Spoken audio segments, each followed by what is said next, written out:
আমি আসলে এবার নির্বাচনটা সরিয়ে নিয়েছি, কারণ হচ্ছে যে দেখা যাক, অনেকবার তো করলাম নির্বাচন। দেখেন, শিল্পীদের জন্য কাজ করার জন্য আসলে পদ বা চেয়ারের খুব একটা প্রয়োজন আছে বলে আমি মনে করি না।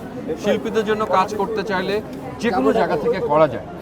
আমি কলি ভাই এবং নিপুণের যে প্যানেলটি আছে, এদের ম্যাক্সিমাম মানুষের সাথেই আমি আছি, এবং আমি মনে করি বিগত দিনে নিপুণ এবং আমরা একসাথে মিলে যা করেছিলাম, আমরা অনেক কাজ করেছি, ভালো কাজ করেছি। তবে আমরা একটা জিনিস করিনি, সেটা হচ্ছে আমরা শিল্পীদেরকে ছোট করিনি ক্যামেরার সামনে কিছু দিয়ে। সো সে কারণে আমরা যাদের জন্য যা করেছি অত্যন্ত গোপনে করেছি।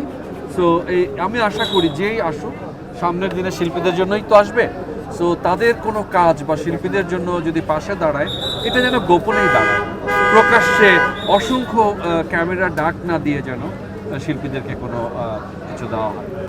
দেখেন, কে কার জন্য প্লাস পয়েন্ট আমরা জানি না। ভোটারদের স্বাধীন মতামত রয়েছে। ভোটারদের যাকে যোগ্য মনে করবে তাকে ভোট দেওয়ার সম্পূর্ণ অধিকার আছে। সো স্বচ্ছ ব্যালট পেপার, যে যাকে খুশি ভোট দিচ্ছে, আনন্দ নিয়ে ভোট দিচ্ছে। আমরা একটি আনন্দঘন পরিবেশ দেখছি। এখানে কে পাস করবে কে ফেল করবে আমি জানি না। আমি আনন্দ করছি। আমি আজকে আমাকে সিনেমায় নিয়ে এসেছে, আমার 3 বোনকে একসাথে আমি পেয়েছি, তাদেরকে নিয়ে আমি ভোট দিয়েছি।